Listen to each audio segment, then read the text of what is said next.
Nonchalant et paresseux. Nonchalant. Le terme « nonchalant » se réfère à une personne qui agit de manière détachée, indifférente ou négligente vis-à-vis des choses qui se passent autour d'elle. Une personne nonchalante peut sembler désintéressée ou peu concernée par ce qui se passe. Exemple, Pierre est un étudiant nonchalant. Il arrive en retard en classe, ne prend pas de notes et semble ne pas se soucier de ses résultats.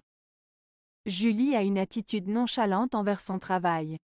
Elle repousse souvent les tâches à plus tard et ne se préoccupe pas de respecter les délais. Paresseux. Le terme « paresseux » fait référence à une personne qui évite ou qui ne veut pas faire d'efforts physiques ou mentaux. Une personne paresseuse peut manquer de motivation ou de volonté pour accomplir des tâches ou atteindre des objectifs. Exemple, Marc est un étudiant paresseux.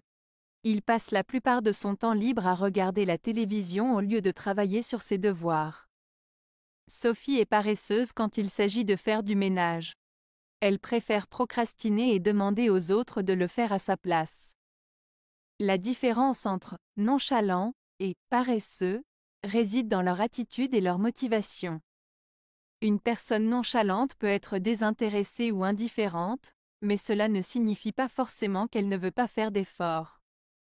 En revanche, une personne paresseuse manque de motivation et ne veut pas faire d'efforts. La nonchalance peut être vue comme un manque d'attention, tandis que la paresse est associée à un manque de volonté ou de détermination.